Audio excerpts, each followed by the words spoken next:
ಬೆಂಗಳೂರಿನಲ್ಲಿ ಯಾವ ಹಾವುಗಳು ಇವಕ್ಕೂ ಸಿಗುತ್ತೆ ಅಂಡ್ ಹೆಚ್ಚು ಸಿಗುವಂತ ಜಾಗ? ಹೆಚ್ಚಾಗಿ ಸಿಗುವಂತದ್ದು ನಾಗರ ಹಾವು, ಹಾ. ಅದಾದ್ಮೇಲೆ ಕೊಳಕ್ಮಂಡ್ಲ, ಹಾ. ಕಟ್ ಹಾವು, ಹಾ. ಕೆರೆ ಹಾವು, ಹಾ.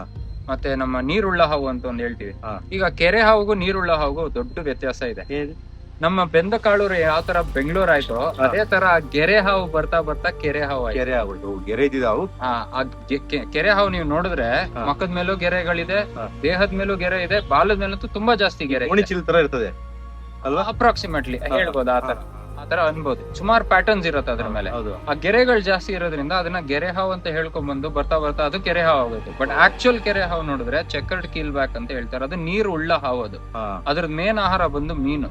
ಮೀನ್ ಸಿಗದೆ ಇದ್ದಾಗ ಕಪ್ಪೆನು ತಿನ್ನತ್ತೆ, ಕಪ್ಪೆನು ಸಿಗದೆ ಇದ್ರೆ ಪಲ್ಲಿಗಳು ತಿನ್ನತ್ತೆ. ಅದಕ್ಕೆ ಕಚ್ಚೋದ್ರಿಂದ ಏನೋ ಸಮಸ್ಯೆ ಆಗ? ಏನು ಸಮಸ್ಯೆ? ವಿಷ ಇಲ್ದಿರೋ ಹಾವು ಕಚ್ಚಿದ್ರೆ ಏನು ವಿಷಯ, ಏನು ಪ್ರಾಬ್ಲಮ್ ಅಲ್ಲ. ಈ ಕೆರೆ ಹಾವಿಂದ ವಿಷಯ ಇಲ್ಲ ಅಲ್ಲ? ಇಲ್ಲ.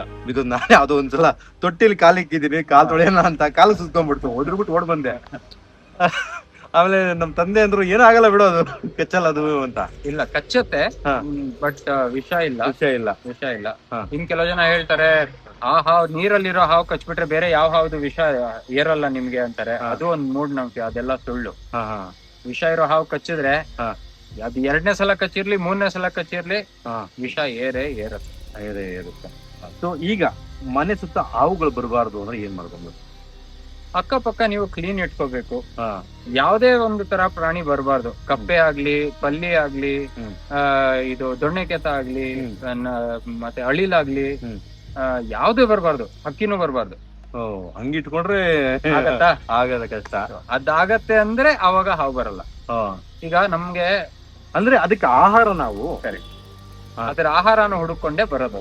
ಈಗ ನಮ್ಗೆ ಏನೋ ಒಂದು ತಿನ್ನೋ ವಸ್ತು, ನಮ್ ಮನೆ ಫಾರ್ ಎನ್ ಎಕ್ಸಾಂಪಲ್ ಅರಕೆರೆ. ಈಗ ನನಗೆ ಆ ತಿನ್ನೋ ವಸ್ತು ನನಗೆ ಮಾರ್ಕೆಟ್ ಅಲ್ಲಿ ಸಿಗತ್ತೆ. ನಾನ್ ಹೆಂಗೋ ಒಂದ್ ಮಾಡ್ಕೊಂಡು ಮಾರ್ಕೆಟ್ಗೆ ಹೋಗ್ತೀನಿ ತಗೊಂಬರಕ್ಕೆ, ಅಲ್ವಾ? ಅದೇ ತರ ಹಾವು ಕೂಡ ಅದ್ರ ಆಹಾರ ಎಲ್ಲಿರುತ್ತೋ ನಾಲ್ಗೆಯಿಂದ ವಾಸನೆ ಹುಡುಕಿ ಅದ್ರ ಆಹಾರ ಹಿಂದೆ ಹೋಗತ್ತೆ. ಈಗ ನಾವು ಯಜ್ಞಗಳಿಗೆ ಅಂತ ಹೇಳ್ಬಿಟ್ಟು ಇದು ಪ್ಯಾಡ್ ಇಡ್ತಾ ಇದ್ವಿ, ಗಮ್ ಪ್ಯಾಡ್. ಸೊ ಇದ್ರಲ್ಲಿ ಒಂದು ಹಾವು ಸಿಕ್ಕಾಕೊಂಡ್ಬಿಡ್ತು. ನೀವು ನಂಗೇನೋ ವಿಡಿಯೋ ತೋರಿಸ್ತಿದ್ರೆ ಆಗ್ಲಿ. ಹೌದು. ಹೆಂಗೆ ಇದನ್ನ ಬಿಡಿಸೋದು? So gum pad first of all ಅದನ್ನ ಬ್ಯಾನ್ ಮಾಡಿದ್ರು. ಬಟ್ ಅನ್ಫಾರ್ಚುನೇಟ್ಲಿ ನಮ್ ಇಂಡಿಯಾದಲ್ಲಿ ಒಂದು ಹೆಣ್ಣಿನ ಮೇಲೆ ಆಸಿಡ್ ಹಾಕ್ಬಾರ್ದು ಅಂತ ಆಸಿಡ್ನೇ ಬ್ಯಾನ್ ಮಾಡಿದ್ರು ಇವತ್ಗೂ ನಿಮ್ಗೆ ಆಸಿಡ್ 20 ರೂಪಾಯಿ ಕೊಟ್ರೆ ಸಿಗತ್ತೆ. ರೀಸೆಂಟ್ ಆಗಿ ಯಾರೋ ಆಸಿಡ್ ಕುಡಿದ್ಬಿಟ್ಟು. ಹೌದು, ಅದೇ ತರ ಈ ಗಮ್ ಪ್ಯಾಡ್ ಗಳು ನಿಮ್ಗೆ ಸಿಗತ್ತೆ. ಅದ್ರಲ್ಲಿ ನೀವ್ ಹಾಕೋದನ್ನು ಗಮ್ ಪ್ಯಾಡ್ ಇಡೋದು ಇಲಿ ಹಿಡಿಯೋದಿಕ್ಕೆ.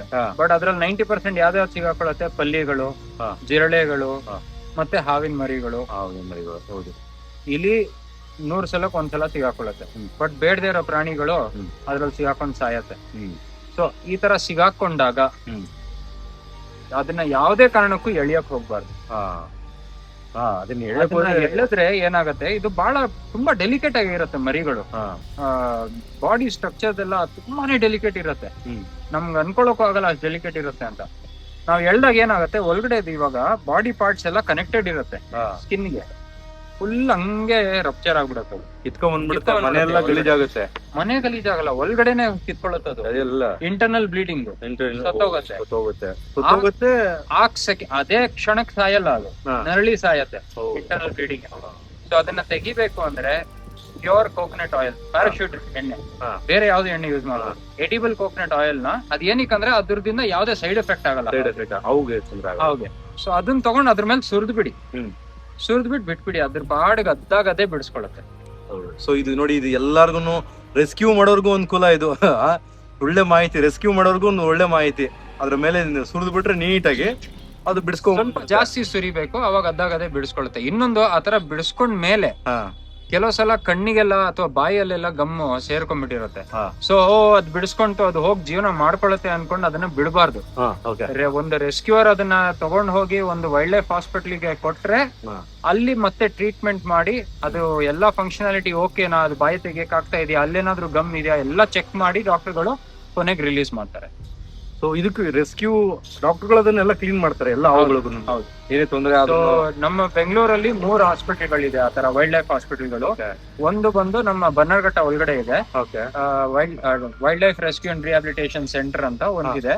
ಅದು ಬಿಟ್ರೆ ನಮ್ದು ಇದ್ರ ಕೆಂಗೇರಿ ಹತ್ರ PFA ಅಂತ ಒಂದಿದೆ, ಪೀಪಲ್ ಫಾರ್ ಅನಿಮಲ್ ಅಂದ್ಬಿಟ್ಟು. ಎಷ್ಟು ಮಾಡ್ಬೇಕಾ? ಕೊನೆದು ಬಂದು ARRC ಅಂತ ಹೊರಮಾವು ಹತ್ರ ಇದೆ. ಇನ್ನೊಂದು ರೆಸ್ಕ್ಯೂ ಬರ್ತಾ ಇದೆ, ಮಾತಾಡಿಸ್ತಾ ಇದ್ವಿ, ನಡುಮಧ್ಯೆ ಈಗ ಹೊರಡ್ಬೇಕಾಯ್ತು. ಸೊ ಈಗ ಹೊರಡ್ತಾ ಇದೀವಿ.